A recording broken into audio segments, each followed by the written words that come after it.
The first day of school at Woodrow High was always a parade of glances, whispers, and invisible lines drawn between those who belonged and those who didn't. When Amara stepped through the towering steel gates that morning, clutching a second-hand backpack and dressed in a faded blue jacket 2 sizes too big, those lines sharpened like knives. She had just moved from Mississippi with her grandmother after her mother passed away, and her quiet eyes carried more weight than any backpack could hold.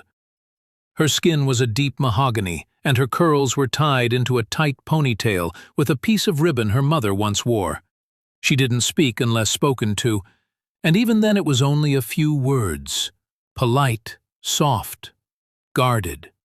But Woodrow High wasn't a place that welcomed softness. It was a place where image ruled, and difference was a spotlight. That spotlight found her by second period. 3 girls with high-end sneakers and matching lip gloss, Cassidy, Mika, and Bree, made her their lunchtime conversation before they even knew her name. By the time lunch ended, they'd already given her a new one. Charity Case. They sneered at her shoes, pointed at her jacket, and laughed when she walked away. Most of the cafeteria just watched. No one stepped in. It had always been like that. People too afraid to interrupt the social food chain. What they didn't know, what no one saw, was the fire flickering quietly in Amara's chest. She had been underestimated before. She had seen pain that people like Cassidy only read about in books. And though her voice was quiet, her spirit had depth most people couldn't even comprehend. In gym class, things escalated. Coach Bryant, a man who barely noticed anything beyond who was winning or losing, told the class to pair up for a trust exercise. Mika groaned when she got paired with Amara. "Don't drop me, Charity Case," she said loud enough for others to laugh. Amara just nodded. The game involved falling backward into your partner's arms. Trust, strength, timing. When it was Mika's turn to catch Amara, she stepped aside. The thud echoed through the gym. Everyone gasped. Amara lay on the mat, breath knocked out of her, and Coach Bryant turned red-faced. "What the hell was that?" "She tripped," Mika said quickly. "I didn't do anything." Coach Bryant rolled his eyes. "This isn't daycare. Walk it off." And that was it. No punishment, no apology. Just laughter and whispers as Amara picked herself up. But something in her shifted. A slow, steady shift. She didn't cry. She didn't run. She stood up taller and stared back at Mika. Not with hatred, but with a silence that felt heavier than any insult. Because while they saw her as weak, Amara knew the truth. Storms don't announce themselves. That evening, Amara sat beside her grandmother on the porch of their modest home. The house was old, its white paint chipped, the steps creaking with every movement. But inside it held warmth, stories, and a quiet dignity. Her grandmother, Mama Ruth, rocked gently in her chair, knitting a blanket that looked more like a quilt of memories than fabric. "How was school, baby?" she asked, not looking up. Amara hesitated. "Same as always," she said. Mama Ruth paused her knitting and looked at her. "That ain't the truth, is it?" Amara's eyes dropped to the floorboards. "They laughed. They tripped me. One of them called me Charity Case." Mama Ruth sighed, then smiled softly. "You know what I told your mama when she got bullied in her day?" Amara shook her head. "That the world don't change because we cry louder. It changes when we stand taller. With grace, with strength. You got that in you." The next day, Amara walked into school wearing the same jacket, but with a difference. She stood straighter. Her eyes didn't drop. She didn't flinch when whispers echoed in the hall. Cassidy and her crew, sensing no reaction, decided to raise the stakes.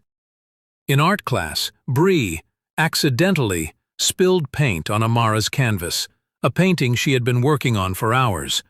It was of her mother, smiling, wrapped in a scarf, a grocery store in the background. "Oops," Bree said with a fake gasp. "Guess it's not Charity Week anymore." But instead of breaking down, Amara calmly tore the canvas in half, handed it to the teacher, and sat down to start again. Even the teacher stood stunned. Cassidy, Bree, and Mika exchanged looks. Something was off. This wasn't the reaction they were used to. Later that week, the principal announced the school's annual Voices of Woodrow event, a storytelling competition open to all grades. The winner would receive a scholarship from the city's Arts Foundation. No one expected Amara to sign up. But the next morning, her name was on the list, first in bold letters. Cassidy smirked when she saw it. Oh, this is going to be good. But they didn't know Amara had spent every night writing her story, not just about the bullying, but about grief, about strength, about watching her mother pass away in a hospital with no health insurance, about moving states with nothing but a backpack and courage, and about how kindness, real kindness, still lives in silence. The night of the event arrived. Students filled the auditorium. Teachers sat in rows. Cassidy and her gang giggled in the back, waiting to record her failure on their phones. But then, Amara stepped on stage, calm, grounded.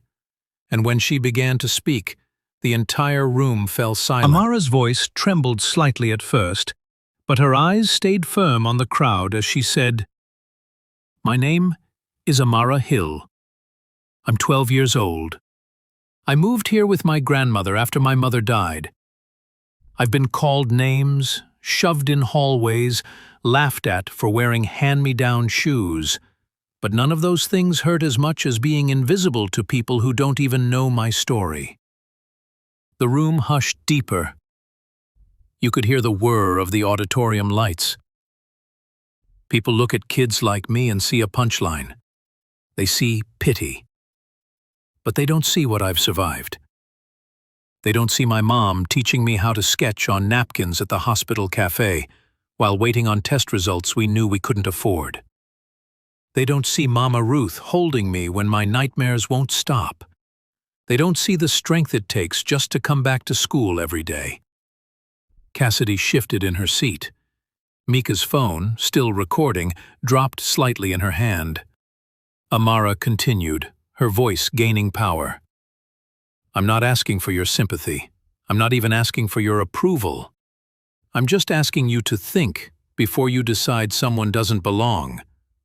Because maybe, just maybe, they belong more than you ever will." A long pause. Then a wave of applause, not polite clapping, but full-on, rising to their feet kind of clapping. Even some teachers had tears in their eyes. The next morning, the principal called Amara and her grandmother into the office.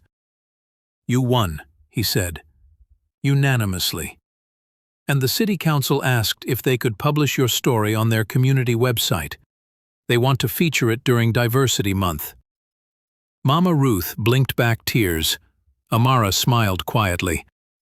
"But that's not all," the principal added. "Cassidy and the others. Their parents were called in. There'll be consequences. This school is going to do better because you spoke." That afternoon, Amara was walking home when she heard footsteps behind her. It was Cassidy, alone, no gang, no phone. She looked human, small somehow. "I didn't know about your mom," Cassidy mumbled. "I didn't know any of that." "You never asked," Amara replied. Cassidy looked down. "I'm sorry." Amara studied her face, then said, "Being sorry doesn't fix things, but changing does." And with that, she walked away. Not bitter, not broken, but taller than she'd ever been. The days that followed felt different. Not perfect, but noticeably changed. People who used to turn away in the hallways now nodded or gave Amara soft smiles. Even the teachers seemed to carry themselves differently, watching more closely, stepping in more quickly when things didn't feel right. Amara didn't become popular overnight. That wasn't what she wanted. But she became respected, and in a place where respect was currency, she had earned hers with more than just words. She had earned it with truth. One afternoon, Amara was in the library when Mika approached. "Hey," she said, awkward, "I posted your speech on TikTok. It's got, like, 3 million views now." Amara's eyes widened. "You what?" "People are sharing it everywhere," Mika continued. "Teachers, parents, even someone from a magazine messaged our school asking if they can interview you. It's huge." At first, Amara didn't know how to feel. She didn't want fame. But as she scrolled through the comments, people thanking her, people saying they'd been through the same, she realized something powerful. Her story wasn't just hers. It belonged to every kid who had ever been made to feel small, ignored, unwanted, or less than. Even Cassidy posted a public apology on her social media. "I used to think being strong meant being feared, but I've learned it means being kind, even when it's not easy. I hurt someone who didn't deserve it. I'm sorry, Amara." The post didn't erase the damage, but it was a start. And sometimes, that's the hardest part, starting. Weeks passed. The school created a new peer support group for students struggling with adjustment and grief. Amara was asked to help lead it. For the first time since moving, she felt like she belonged. Not because people finally accepted her, but because she accepted herself. One morning, Mama Ruth called her over to the porch. A small envelope lay on the table. "For you," she said, eyes twinkling. Inside was a letter from a foundation based in New York. They'd seen her speech. They wanted to sponsor her future in the arts, full tuition, summer programs, a mentor. Amara clutched the letter, tears welling. Her mother would have been proud. Later, as she walked past the lockers where the bullying began, she saw a new girl standing alone, eyes darting nervously. Amara walked over and said, "Hey, you need help finding your class?" The girl nodded. "I'm Amara. I've got you." And just like that, the cycle broke. Moral of the story: true strength is found in the moments we choose kindness over cruelty, courage over silence, and connection over fear. Redemption doesn't always come in grand